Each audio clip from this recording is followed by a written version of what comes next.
I always have to start out talking about some of the most important things here at the co-op, and that's going to go back to that group that's sitting right back there at the back of the room. Our great employees that we have here, the ones that provide you with that, what we like to believe, we believe in our hearts. We hope that you experience it too. I'll report a little bit of information here later that maybe verifies that we are getting close to providing that superior level of service that we strive to attain. Hopefully you believe that.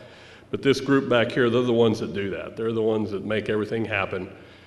We can have a great board, which we do, and we can try to do our best to run the co-op. But if we don't have the employees that are just actually doing all the work, paying attention to it, competent, hardworking, it's not going to happen for you.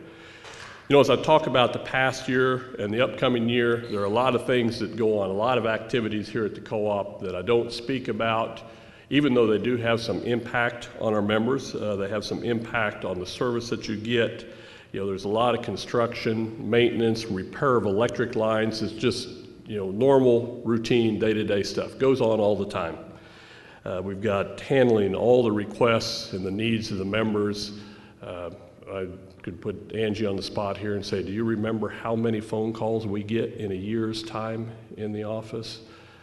But oh my gosh, it's somewhere in the neighborhood of 15,000 phone calls come through our customer service reps over the course of a year. It's just an incredible number. Everybody's looking for some assistance or a question to get answered or some help. Billing payments going out every month, always looking to improve processes to be more efficient, provide better service to our members, always looking for ways to save money, to do more with less. That's some of the stuff that's just our normal course of business, goes on all the time. But there are some things that stand out, and these have real impact for our members, and naturally those are the ones that we want to address or talk about a little bit. And Harry's done a great job of identifying some of those things that's happened through this past year. A couple of them I'll just mention, just with a little bit more information maybe for you in case you have some questions about it or you would like to make some comments. But he did mention e-bill, the ability to pay your bills now online. Looking in this group right here, I would venture to get out on the limb and say maybe that's not a big deal for you to get on the computer and pay your bills online. But then again, I've been fooled many times, and that might be a big deal for some of you. For the younger generation, definitely. We know that's something, we get a lot of comments on that. People were wanting the ability to pay their bills online, they have it now. It's a great program. And Harry talked about all the stuff that you get to see on that. And if you get a chance, go to our website, heartland-rec.com, and see what's there. There's going to be more coming in the future too. As we start getting more into efficiency, more assistance to our members on how to control the cost of their energy, control their electric bills, different things like that, the information that we have available on that website is going to be really valuable. So we're pretty excited about that. Hazard mitigation grant project, Harry mentioned that. It's a big deal. We didn't have approval at last year's annual meeting when we were in here. We got approval shortly thereafter. But what it amounts to is starting the process maybe around 3 years ago, we applied to FEMA, Federal Emergency Management Agency, in their hazard mitigation program for a grant. And what the program's for is to help utilities, help cities, help nonprofit entities to deal with catastrophe. And in our case, we're wanting to deal with the major storms that come through and affect our electric system, cause the electricity to go off, and sometimes can cause millions of dollars of damage for us. So we applied and we said what we would like to do is rebuild a big portion of our electric system with the purpose of making it more able to resist major storm events. So we had to put our application together, and we were approved by that last year. It was one of those things that you don't count your chickens till they're hatched there. It just seemed too good to be true. What do we get? It's a $16 million project. We're going to get a $12 million grant from FEMA. They're going to help us pay for that. We've got to pay for $4 million of this. What we're going to do is rebuild around 400 miles of our electric system. That's over 10% of the electric system. So we're going to get it rebuilt for 25 cents on the dollar.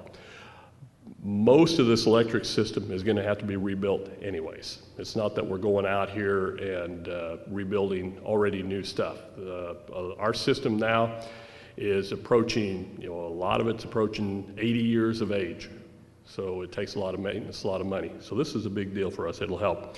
What's that do to the members? What's the effect for you? If we rebuild 10% of the system, that means 10% of it shouldn't, for all practical purposes, shouldn't have any outages, shouldn't have any trouble. We know that new electric lines are bulletproof more or less for several years in the early part of their life. So you should have less outages, should have better service. We're increasing capacity of some tie lines, so in the major events, major storms, we'll be able to feed electricity from different areas in, and that would result in shorter and fewer outages also for a lot of our members, especially when those big storms come through. And by building the system to a stronger standard, we will be able to better withstand those major storms, and that will result in fewer and shorter outages for the members. So that's what we're looking at right there, is the ability to keep your electricity on for you better. A lot of work. That's a 3-year program. We're nearly 1 year into it right now. All the people up in the north end of our system, up in Miami County, have already seen an incredible amount of work go on up in Miami County. For all practical purposes, Miami County is brand new on their electric system. We took out a lot of the old copper weld line, which is some of our most offending electric lines as far as causing us trouble. The efficiency assistance, moving on. Ron Graber is our energy expert at Heartland. If you have any issues on efficiency or maybe ways, opportunities, means and methods to control your energy cost, your electric bill, give Ron a call. He's spent a lot of time learning energy efficiency and how to advise and assist our members, and he's doing a great job of it, gets a lot of calls. He's on the phone a lot in there talking to people. He's got a home energy calculator up on our website. If you want to know what it would do, how much money it would save you to change out your light bulbs to the compact fluorescents, go to that home energy calculator. If you're curious what it might, results might be if you were to replace that old worn out furnace, go to the home energy calculator. You can plug all this stuff in and it'll give you some pretty good information right there. We've got rebates for heat pumps and water heaters also to help you if you're interested in how to become more efficient. Harry mentioned the Efficiency Kansas program. That's a wonderful thing. It's kind of new right now. We're rolling it out. We're pushing it hard. The Efficiency Kansas program helps our members get an energy audit. A professional comes to your home, looks it over, tells you what would be good measures to take to save energy, and then after you get a contractor's estimate, Efficiency Kansas provides you with the loan, the money to pay off that contractor, and you pay it back through your electric bill with the savings that you get as a result of those methods right there. Many years ago, oh my gosh, it's coming up on around 10 years ago now, we started a system putting in automatic meter reading for our members. That was a big deal, and it's been a wonderful addition to our electric system, wonderful addition to provide service. What we get now with that system is the ability to look out on the system during an outage and check meters and see whether they're on or off. So during the outage, we can look and see how big the outage is, how extensive, dispatch our crews to the right places, and after the outage has been restored, the system automatically looks at everybody and sees if everybody's back on. And it's quite a deal to watch it as it's in action. Fortunately, and unfortunately, however you want to look at that, we haven't had a major storm since we've had the program in place right now. We hope that we don't have a major storm while we've got it in place, but we anticipate it's going to be a great asset to us. Soon, we'll be checking meters all the time. So we'll be looking at the services out there all the time, and if your electricity goes off, our intent would be we'll know it before you do if you're not home. And then we can get the crews dispatched. And this is just a normal evolution of the electric utility industry. This is happening all over with electric utilities, and this is with the technology, these are the opportunities that we get. We can monitor for blinking lines right now. Does anybody out there ever have a line that blinks? Is it aggravating to have to go reset all those digital clocks? I see heads shaking. Happens at my house too. Well, we're monitoring for that. And again, we want to pick that up. We don't want our members to have to call us all the time and tell us, because sometimes they figure, oh, somebody else called, or oh well, it's not that big a deal. So we can monitor for that now, and we're putting together our processes and our routines to go out and fix those blinks that way. Soon to come, monitoring the voltage conditions on the electric lines too. And all this is with the goal of providing a better level of service for our members. Harry mentioned the automatic vehicle location. That's pretty neat. It gives us the ability to see where our crews are at. It's a great safety issue right there. If there's problems with our crews out in the field, we know where they're at. Especially if we have major storms, we know where the crews are at, and we run much less risk of getting two crews inadvertently working on the same line, which can be pretty dangerous. It also gives us the ability to dispatch better if we've got outages, if we know where those vehicles are at. But what we're doing is we're setting up now, using some of the technology that we have. The automatic meter reading system is going to play a key role in that, of trying to determine what can we do to help our members help us reduce the peak. And if we can do that, we'd like to pass some of the savings on to the members. We need to keep some of the savings to co-op to help pay for the programs and make all this available. System becomes more efficient.